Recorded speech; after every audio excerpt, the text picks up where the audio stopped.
Hi, my name's Kaylin, and I didn't expect to survive this, let alone tell it. My sister held me down in a courtroom bathroom and shaved my head, said it was for order, for control. But truthfully, it was just to break me before I ever stepped onto that stand. What she didn't know was that the man I love, the one she laughed off as a nobody, was about to walk in, wearing the robe she thought she owned. And when he took the bench, she wasn't ready for what he read out loud. But before I tell you what happened when the gavel fell, tell me, where are you watching this from? What time is it where you are? Drop it in the comments below. The air smelled of stone and humidity. Old Charleston wrapped in morning fog. My heels clicked on the courthouse steps, steady and sharp, echoing louder than I felt inside. I tightened my grip on the leather portfolio in my hand, the same one I carried into my dissertation defense years ago. That morning, I had felt prepared. Today? Not so much. This wasn't supposed to be about me. I was just here to observe, maybe support. At least, that's what I told myself. Inside, the marble floor shimmered under the sterile lights. The security guard barely looked up as I passed through, but others did. Eyes followed me with that look. The one that said, "Why is she here?" It was never direct, just small darts of glances from people I used to call family. I spotted them across the atrium. My mother's posture was stiff, arms crossed like she was bracing for impact. And Celine, my older sister, sitting effortlessly elegant in her ivory blazer, legs crossed, smirking like she already won something I didn't know I was competing for. I kept walking. A woman behind the registration table waved me over. Her tone was polite but impersonal. "Name?" "Kaylin Monroe," I answered, offering a faint smile. She looked down at her list, frowned slightly, then handed me a badge. I took it without glancing, until I clipped it onto my blazer and felt a chill crawl up my neck. Printed in bold black letters, K. Nobody. I blinked. This isn't right," I said, voice low but firm. "It should say Monroe. Kaylin Monroe." The woman barely looked up. "That's what the list says, ma'am. If you'd like to speak to someone, you'll have to wait. But you can't enter the courtroom without a badge." The words hit harder than they should have. I wasn't even surprised. Not really. From across the atrium, Celine was watching me.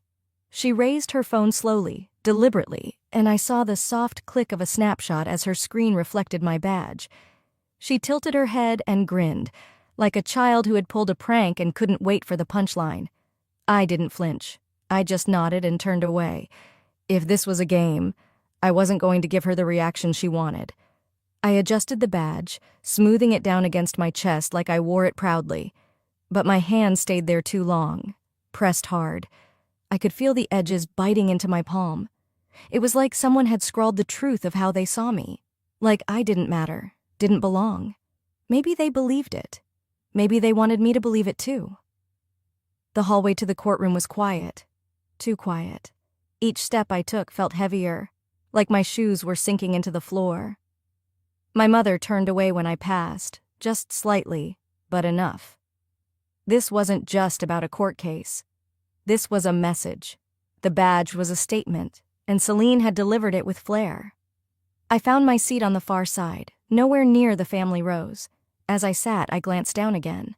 K, nobody, not even a typo. A choice. Maybe I'd always been a ghost in this family. The quiet one. The one who said sure too easily. The one who didn't fight back because she thought being silent was the noble thing. Maybe they mistook my silence for weakness. I gripped the badge again, tighter this time, letting the edges dig in until I felt something sharp, like a warning. From across the aisle, Celine leaned over and whispered to our mother, then laughed behind her hand. They weren't even trying to hide it anymore. The court doors opened. People shuffled inside, heels clicking, papers rustling, the distant coughs of someone bored or bitter. I stood to enter. Celine passed by me, slowly, her perfume trailing behind her like a second skin. She leaned in close, just enough so I could feel the warmth of her breath as she whispered, "No one invited you, Kaylin. Just know that." She didn't wait for a response. And I didn't give her one, because I already knew what this was. This wasn't their custody hearing. It was mine. The door shut behind me with a quiet thud that echoed louder than it should have in a courtroom full of whispers and waiting eyes. I took a seat near the back, not far from the counsel table, but far enough to stay unseen, if such a thing were possible, in a room designed for exposure. The badge still clung to my blazer like an insult I hadn't asked for. I sat up straight, crossed my legs, and tried to disappear into the fabric of the chair. The judge hadn't arrived yet. I wasn't on the docket, not officially. I was only here to support a distant cousin's custody hearing. Or at least, that's what I had been told. That's the story Celine gave me anyway. Now, I wasn't so sure there ever was a cousin. The courtroom lights dimmed slightly as Celine's attorney stood, smoothing the front of his suit with theatrical precision. His voice was calm but heavy with performative authority. Your Honor, we'd like to begin our statement with a brief presentation, just to provide some necessary context about the environment surrounding this case. Context. That word hit me wrong. I blinked as the screen on the far wall lit up.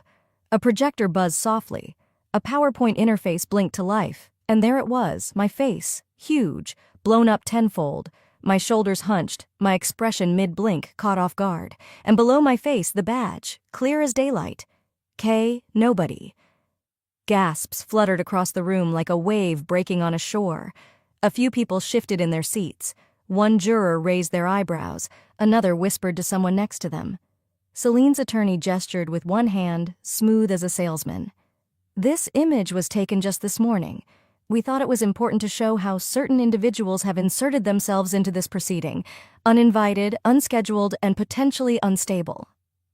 Unstable? I gripped the bench so hard my nails pressed into the polished wood. I didn't move, didn't blink. The lights made the sweat gather along my collarbone. I forced my jaw not to clench. I wasn't going to let them have that. The lawyer tapped the clicker again, bringing up a second slide, metadata and timestamps. But something was off. The time code said the photo had been taken at 7:16 a.m., before court even opened, before I arrived. That's not possible. I had parked at 7:52. I remembered because I had looked at the time while checking the court map. I had even taken a photo of the courthouse myself, time-stamped. My throat went dry. My mind clicked into place like gears grinding against one another. They'd faked it. Celine, or someone in her circle, had altered the timestamp metadata. She wasn't just humiliating me, she was framing me. A whisper from the judge broke the silence. Was Miss Monroe even on the witness list? The attorney's lips curled into something too smug to be accidental. No, Your Honor. She appeared of her own volition. Walked in with that badge on, sat herself down, and, well... He let his voice trail off like it pained him to say the rest. You can't teach people boundaries. I turned my eyes toward Celine. She didn't look at me. She didn't need to. She knew I'd look. She simply straightened her skirt and watched the screen like she was proud of it. I'd seen this tactic before, years ago, 16 years old to be exact. Our parents had thrown a dual birthday party for us every year since we were children. But that year, Celine had forgotten to include my name on the invitation. The entire class had shown up thinking it was her party alone, and she never corrected them. That night, I'd sat on the swing set in the backyard eating cake alone, pretending I was okay with it, pretending it didn't sting to be erased. This moment, this courtroom, that same sting, magnified and public. But this time, I wasn't 16, and I wasn't going to disappear. I closed my eyes for a beat, not to cry, to regroup. The courtroom murmured around me, but I was scanning, assessing. Then I noticed him. In the far back corner, a man sat quietly, arms folded, no notes, no laptop. His suit was worn but neat. His eyes weren't on the attorney.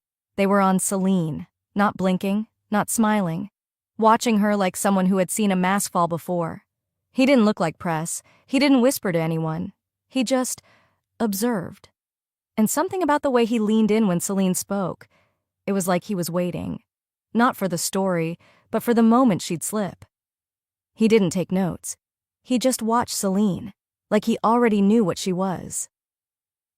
Before I could piece together who the man in the back was, a soft rustling broke the tension. A clerk moved toward the judge with a sealed envelope. Plain, no markings, no stamps, just crisp and ominous. Something about the way the judge's brow furrowed told me it wasn't part of the original proceedings. "Your Honor," the clerk said quietly, "this was delivered just now. Marked urgent. Anonymous sender." The judge opened it slowly, like peeling back something rotten. Silence swept through the courtroom again. His eyes scanned the contents, then paused, longer than he should have. He glanced my way for a second that stretched far too long, before turning to the court reporter. "Please record this as an addendum to the hearing exhibits," he instructed, and tapped the document twice before setting it down with a heavy sigh. Then he looked straight at me. "Miss Monroe," he said, voice measured but not unkind, "are you aware that there's a psychological evaluation bearing your name from the Charleston Mental Health Institute dated November 2012? My pulse faltered. The words caught in my throat. That place, that year. I hadn't spoken of it in over a decade. I barely let myself think about it. It wasn't therapy, it wasn't healing. It was silence dressed up in sterile paperwork. The attorney stood again, lips curved into something too controlled to be sincere. "Your Honor, we present this only to provide full context around Miss Monroe's mental stability. The document was unearthed by a concerned party. We believe it speaks volumes." The page turned on the projector. Clinical, stark. Diagnosis, emotional instability, behavioral dysregulation. I didn't recognize the words because they weren't mine. They weren't me. I wasn't unstable. I was 22 and locked outside during a snowstorm by my sister. I was barefoot, sobbing, after she had turned the deadbolt and turned off her phone. It was supposed to be funny. Her friends laughing from the window. "She'll be fine. She always freaks out over nothing." I had collapsed on the steps, half frozen, shaking uncontrollably until a neighbor called an ambulance. But the next morning, our mother had whispered, "This is what happens when you overreact. People will think you're crazy. Do you want that?" She drove me herself, quietly, deliberately, to a hospital an hour away. She signed the papers. I stayed there for 72 hours, and when I got back, no one in the family brought it up again. Not even me. Not until now. My heart pounded like it was trying to claw its way out. But my face? My face didn't move. I wouldn't give Celine the satisfaction of watching me break. She sat still at the table, hands folded, lips tight, but there was the faintest upward twitch at the corner of her mouth. Like this was her masterpiece finally hanging on the gallery wall. "This isn't therapy," I whispered to myself. "It's erasure." Because that's what they did. Reframe everything I survived into some shameful fiction. If you control the narrative, you don't need the truth. I glanced toward my mother. She was there, 2 rows behind Celine, clutching her handbag like it might explode. She didn't look at me. She looked down. Of course she did. The judge asked if I had any statement in response. I stood, slowly, and cleared my throat. My voice trembled, but not from fear. That file was created without my consent. I was never diagnosed. I was placed in that hospital by family members who wanted to avoid scrutiny, not because I was a danger to anyone. The real danger was being locked out in a storm for existing. A murmur rippled. The judge didn't respond, just nodded for the record to reflect my statement. No judgment, no acknowledgement, just paper. Because in a courtroom, facts don't matter, only what's written. I sat down and caught a movement out of the corner of my eye. The man at the back, he stood for the first time. He walked with slow, purposeful steps, approached the bailiff, and leaned in. They exchanged quiet words. Then the bailiff looked toward the bench and nodded once. The judge's eyes narrowed. He picked up the microphone. "Miss Monroe," he said again, "please remain seated. There's been a development." Celine's head whipped around, and for the first time all day, she looked afraid. The judge's gavel tapped twice, not to end the session, but to pause it. A ripple of tension moved through the room like heat off pavement. "We'll take a brief recess," he announced, though no one moved. "Counselors and parties involved, please join me in chambers." Vincent Wexler didn't wait for an invitation. He walked with a precision that felt military, his coat never wrinkling, his eyes never shifting. He passed Celine without so much as a glance, but she flinched anyway. I followed the flow of suits and silence down a narrow hallway to the private judicial chamber. The wood felt older here, less performative, like the truth had no need for grand architecture. The judge closed the door behind us. "Mr. Wexler, I assume you're not here on vacation." Vincent nodded once and placed a sealed manila envelope on the desk. A faint watermark from the Department of Justice shimmered under the chamber lights. "You'll want to review this before allowing the hearing to proceed further," he said evenly. "It pertains directly to the misuse of sealed federal records, namely Exhibit 14B, which was submitted to malign Miss Kaylin Monroe's credibility." Celine opened her mouth, probably to object, but the judge raised a hand. "You're saying Exhibit 14B was obtained illegally?" Vincent tapped the envelope. "She used a court system login credential not assigned to her. We've been monitoring several flagged queries made under Judge Harmon's staff access credentials, dating back 2 months, all tied to this hearing. All tied to Miss Celine Monroe." I didn't speak. I didn't breathe. I watched as Celine's expression stiffened like fresh clay under heat. "This is absurd," she snapped. "You can't just barge in here with some vague accusation." "I'm not here to accuse," Vincent cut her off. "I'm here to confirm what we've already documented. You accessed mental health records sealed under HIPAA protections. That's a federal offense." The room went very still. Vincent turned slightly toward me but never softened. "We've been investigating a pattern of ethical violations tied to Miss Monroe's legal activities. This custody hearing gave us probable cause to expand scope." Celine looked at the judge like she couldn't believe what she was hearing. "You can't take his word over mine. I've worked in this system for years." "That's exactly why this is serious," the judge said flatly. "You know better." Celine's attorney, who had been silent so far, finally spoke. "We'll need time to review any evidence." Vincent was already flipping open the packet. The top page bore Celine's name, time-stamped login credentials, and a list of accessed files, including mine. "This isn't a gray area," Vincent said. "It's black-letter law. Miss Monroe's behavior suggests a pattern of manipulation that includes falsifying metadata and weaponizing sealed documents for personal advantage." And then he said the line that hit harder than anything I expected. "I'm not here to defend you, Miss Monroe," he told me. "I'm here to expose her." Something shifted inside me.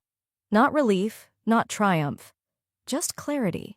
For years I'd thought maybe I'd misremembered, exaggerated, made too much of things. But here it was. Paper, dates, facts. Still, Celine wasn't done. She turned toward me slowly, her tone quiet but slicing. "You think I'm scared of you? I built this courtroom. You're just a footnote I let stick around too long." My hands clenched, but not with fear. I stepped closer, voice low but steady. "Then it's time to tear it down." The hallway felt colder when I stepped out of chambers, like the temperature had dropped 10 degrees just for me. My heels echoed against the marble, the click-click cadence of a woman trying to keep it together. Celine was already there, leaned casually against the wall as if she hadn't just been exposed. Her face was calm, almost amused. She tilted her head when I approached. "Cute little show back there," she said, her voice low and syrupy. "But you should know, it only takes one signature to have you held for a 72-hour mental health evaluation. You sure you want to keep pushing?" Her words landed soft but stung sharp. Around us, courthouse staff moved with deliberate ignorance. No one made eye contact, no one intervened. That was the thing about power. It didn't have to be loud. It could whisper in hallways, dressed in a navy pantsuit and a smirk. I opened my mouth, but no words came. Not yet. My chest was tight, breath shallow. Celine smiled wider. "Didn't think so," she said, brushing past like she'd won again. I didn't know where my feet were taking me until I found myself on the stone steps outside. The sun was out now, harsh and too bright, like it hadn't gotten the memo that everything inside me had gone dim. I sat down on a bench under a bare tree, just enough shade to hide in, not enough to comfort. A few pigeons scuffled around the edge of the sidewalk. I didn't look at them. I just stared at my hands, still shaking. A memory surfaced, uninvited. I was 22. There'd been a snowstorm, unexpected and brutal. I was locked out of our shared apartment because Celine forgot I was supposed to be home that weekend. I pounded on the door for 30 minutes before a neighbor let me in. That night, I had my first full-blown panic attack. Our mother told me I was being dramatic. A week later, I was in therapy, not to get better, to be quiet. "Celine doesn't lie," my mother had said. "She just remembers things better than you." I pulled out my phone, thumb hovering over Langston's contact. I typed, "Maybe it's not worth it." Then I stared at the blinking cursor. For too long. "You okay, ma'am?" I looked up. A young woman stood a few feet away, holding out a water bottle. Her courthouse badge read Naira. Her brown eyes were cautious, kind. "I saw what happened," she said. "That woman, your sister, she treats people like tissue paper. Uses 'em, tosses 'em." I accepted the bottle. "You work for her?" "Interned. Not anymore." A pause. Then she added, "You didn't let her win yet, so don't." The words hit harder than they should have. I'd said something like that once, years ago, to a freshman at college whose roommate trashed her art project out of jealousy. I didn't even remember the girl's name, but I remembered her tears, and how she smiled when I told her not to give away her victory just because someone louder said she'd lost. I stood up. My body still felt unsteady, but something inside me had locked back into place. Naira watched me. "Whatever you're about to do, make it hurt," she said, her tone half joking, half hopeful. I nodded. "It won't just hurt. It'll echo." I walked to the far end of the courtyard and dialed Langston. He picked up on the first ring. "Talk to me."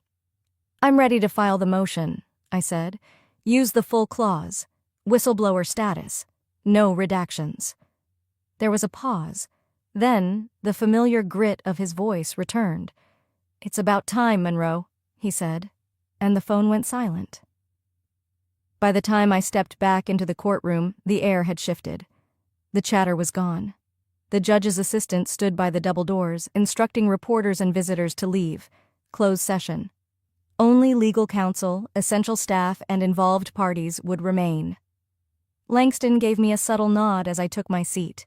His calm steadied me, until the opposing attorney stood up and requested permission to call an expert witness in defense of character context. That phrase alone sent warning bells through my chest. The judge adjusted his glasses. "Proceed." The doors opened again. A tall, lean man with a goatee and cold, polished demeanor walked in. "Dr. Adrian Wolfe," the clerk announced. My stomach turned. The name wasn't unfamiliar. Years ago, during the fallout of my second year at Harvard, he'd been mentioned once, briefly, by my department head, but I had never been his patient, never even spoken to him. Dr. Wolfe took the stand with a practiced ease. "I'm a clinical psychiatrist with 22 years of experience," he began.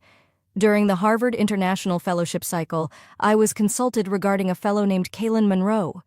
Concerns of erratic behavior, emotional dysregulation, and institutional defiance." A ripple of murmurs. I froze. I couldn't breathe. I heard someone, Langston maybe, say, "Objection," but it was drowned out in the sudden noise. The judge rapped his gavel once.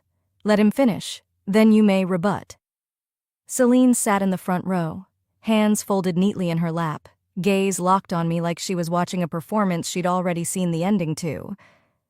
Dr. Wolfe continued, "Though no inpatient treatment was formally mandated, I advise temporary leave from duties. It's my professional opinion that Miss Monroe's profile reflected patterns of paranoia and displacement." My pulse pounded in my ears. I wanted to stand, to scream, but I did neither. I waited. I needed to wait. Langston slid a manila envelope across the table. Inside, a scanned letter bearing the signature of Professor Lila Marks, the fellowship director. I unfolded the sheet with shaky fingers. It read, "To whom it may concern, Cailin Monroe remained in active standing during all fellowship duties. She was never placed under evaluation, nor did she meet with any psychiatric staff. Any statement to the contrary is inaccurate and not reflected in institutional records."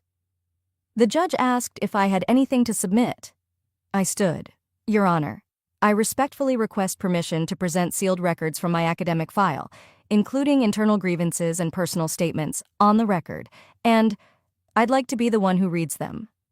There was a pause, a long one. The judge looked at me for a beat, then nodded once. I opened the folder. My hands were cold. I had memorized every word over the years, but this was the first time I'd ever said them aloud. I, Kaylin Monroe, filed a confidential harassment complaint against 3 peer fellows on March 17, 2014. No action was taken. Flip. On May 9, 2014, I was treated for a stress-induced ulcer following months of work sabotage. I was told I was overreacting. Flip. Emails between Professor Marks and the grant committee indicate concern about interpersonal targeting, with Kaylin as the documented target. I kept going. The courtroom was silent. No coughs, no rustling paper. Just my voice and the truth. Celine didn't interrupt. She didn't flinch. When I reached the final page, I paused. I was told, "You always make things harder than they need to be." That wasn't a diagnosis. That was a warning. I folded the record closed with trembling fingers and looked straight into Celine's eyes. Outside the courtroom, the early fall breeze rustled through the live oaks lining Broad Street. I stood at the base of the courthouse steps, taking in the stillness before the storm. My breath fogged faintly in the cool morning air, the silence around me oddly soothing. I hadn't slept much in the past week, not since the hearing adjourned, not since I read those words aloud. But for the first time in a long while, I hadn't woken up feeling small. As I entered the courthouse lobby, I caught whispers, a hushed tension in the air like something unscripted was unfolding. 2 clerks near the security desk were murmuring, just barely audible. "Did you hear who's presiding today? I thought Judge Merrill had this docket." "No, Merrill's out sick. Substitution was filed late last night. Monroe's on the bench now." I paused mid-step. Monroe, not me. Langston. My stomach dropped and flipped at the same time. I walked slowly through the metal detector, my bag held tight against my chest. By the time I stepped into the gallery, all eyes were already forward. The court officer stood tall by the door. "All rise for the Honorable Judge Langston E. Monroe presiding." I froze. He entered from the side door in full robe, stoic, unreadable, not even a flicker of recognition on his face. The same man who once traced constellations on my back at 2 a.m. was now seated behind the elevated bench, wooden gavel in hand, judicial calm masking the fire I knew burned beneath. Celine, seated 2 rows up with her attorney, let out a short, incredulous laugh.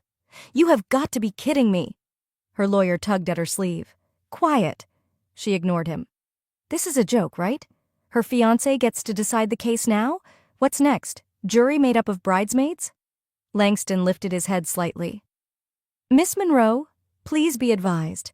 I filed my judicial recusal from all familial affiliations effective 3 weeks ago. My assignment today is strictly procedural and was confirmed through the clerk's office." He tapped the file in front of him. "Now, shall we proceed?" Celine shrank back, lips pursed tight. Her voice didn't carry that same confidence anymore. Langston turned to the courtroom assistant. "Please enter into Record Exhibit 7C, full audit disclosure of Monroe Family Trust and associated nonprofit activities." The screen came alive behind him. Lines of figures, names of vendors, timestamps, wire transfers.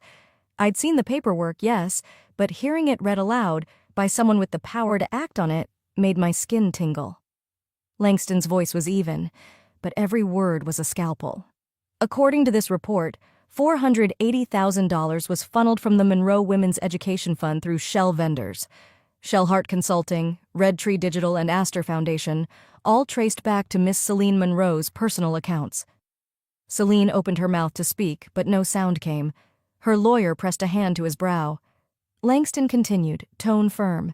"These transfers occurred during fiscal years when the trust was inactive, meaning Kaylin Monroe's portion was frozen, but used as silent collateral in private debt clearance."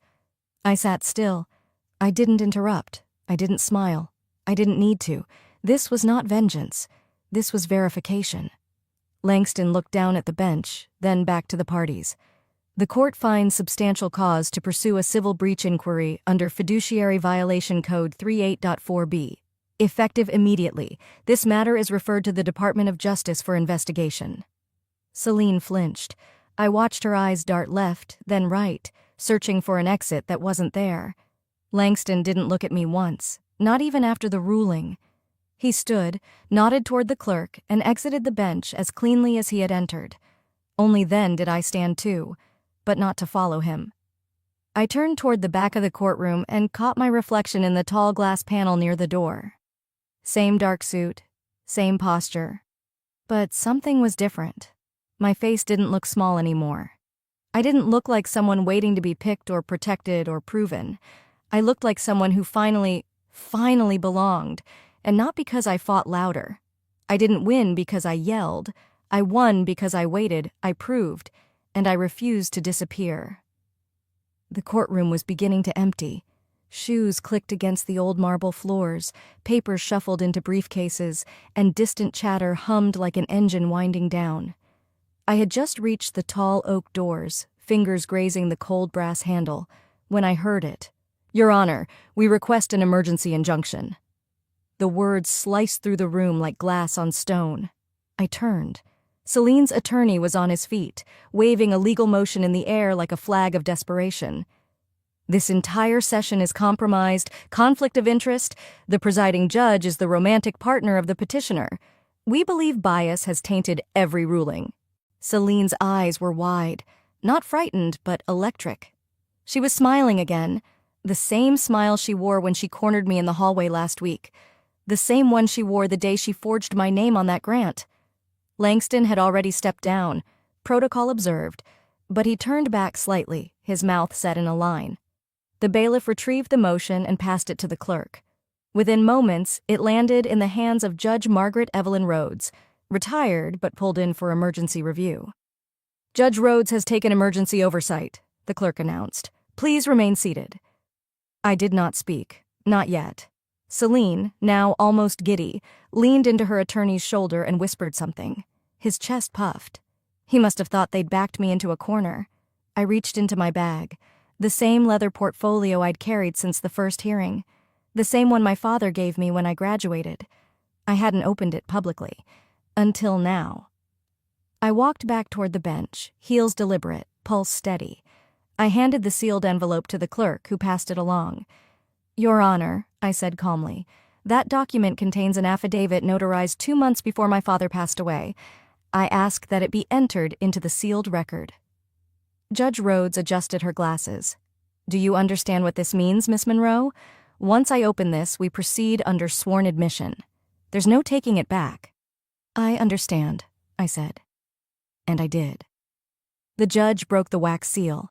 Her brows lifted ever so slightly as she began reading. She paused once, then twice, and then read aloud. "I, Franklin J. Monroe, being of sound mind and clear intent, do hereby declare that the initial concept, funding, and operational proposal for the Monroe Women's Education Fund were the sole creation of Kaylin Nunn Monroe.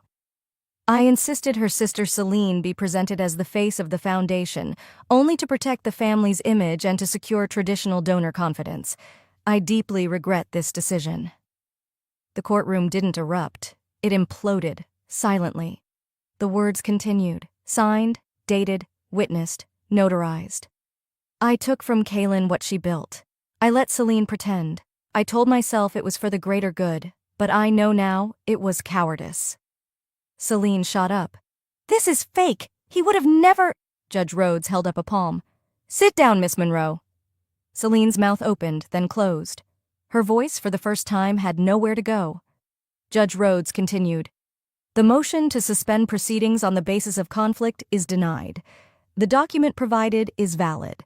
Furthermore, based on this affidavit and accompanying financial disclosures, this court rules that Miss Celine Monroe shall be removed from all founding and operational documents of the Monroe Women's Education Fund effective immediately." She looked up, voice firm. "You may have had the spotlight, Miss Celine, but the light was never yours." Celine sat, slowly. Her attorney pressed his fingers to his temple, already sensing the appeals process forming like storm clouds. The clerk walked toward me with a fresh copy of the revised Articles of Incorporation. My name, alone, now sat at the top. Founder. I took the paper with steady hands and said nothing. There was nothing to say that the truth hadn't already spoken louder. The sun was beginning to dip outside the courtroom windows, casting long amber light across the benches. It touched Celine's face, but for once she wasn't basking in it. She looked smaller now, not ruined, but exposed. And me? I didn't feel like a winner. I felt like a woman who'd been walking with stones in her pockets for years, and finally set them down. Truth, it turns out, isn't a firework. It's a weight, one that settles so deeply no one can lift it for you. But once it lands, there's no denying it exists. Power didn't look like shouting. It looked like holding the truth until it was too heavy to ignore. 3 weeks passed. The courthouse had faded into memory. Not gone, but quieter now, like thunder after a storm. My name had been cleared, my rights restored, my work legally mine again. But freedom? That was still something I was learning how to carry. That morning, I arrived early. Before the staff, before the noise, before the world. The sun was barely stretching over the rooftops, casting amber streaks across the sidewalk in front of the new center. A pair of sparrows hopped along the concrete as if they too were checking the place out. The community center had been rebuilt from the inside out, literally. The court had ordered full financial restitution. The shell companies were shut down, the crooked contracts revoked, every siphoned dollar clawed back and returned. Inside, it smelled like fresh paint and new beginnings. The walls, now a soft dove gray, were bare for now, waiting for art from the girls who would soon fill this space. I walked through the halls slowly, touching door frames, window ledges, the edges of the bulletin board in the common room. For the first time in years, I didn't feel like I had to brace myself before turning a corner. There were no shadows left to dodge. It was mine now. All of it. Not just on paper. In truth. Celine hadn't apologized. She hadn't looked at me since the ruling. A week ago, she'd held a brief press conference, just long enough to announce her voluntary step back from public leadership to focus on personal reflection. She didn't say my name. She didn't say sorry. She blamed the shifting culture and miscommunication, like the foundation had simply malfunctioned on its own. People asked me if I wanted to go on air, respond. Some even pitched a book deal. I said no to all of it. Let her fill the silence with spin. I was done filling mine with defense. Langston had visited once, just once. He didn't bring flowers or excuses, just stood beside me while we watched the staff prep the art tables. He asked gently, "Do you want me to stay?" I took a long breath before answering. "I think I need to see who I am without someone rescuing me," I said. Even if that someone meant well. He nodded. He didn't argue. He just placed a hand on my shoulder for a moment, then left. Some things, I've learned, aren't meant to be rebuilt. They're meant to be remembered right. Later that morning, I stopped by the art room. A handful of girls were already there, led by a new volunteer named Ari. She was no older than 20, eyes bright behind thick glasses. One of the girls, maybe 8 or 9 years old, was sitting at the far end of the table, working intently with red paper in her small hands. When I approached, she glanced up and smiled shyly. Without a word, she held something out to me. It was a paper crane, folded neatly, carefully, the wings a bit lopsided, but proud. I froze. Years ago, I'd made one just like it. I had given it to Celine when we were teens, after she'd won her first debate competition. I thought it was a gesture, a quiet token of sisterhood.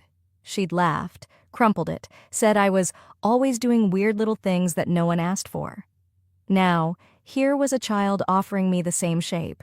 No sarcasm, no demand, just something beautiful made with care and given freely. I took the crane gently from her hand. It was still warm from her fingers. "Thank you," I said, voice hushed. She beamed. "I make them when I feel calm. Maybe you needed one." I nodded. Maybe I did. Outside, the sun had climbed higher, brushing the sidewalk with gold. I stepped out with the paper crane still in my hand, sunlight on my face. And for once, I didn't need to explain anything to anyone.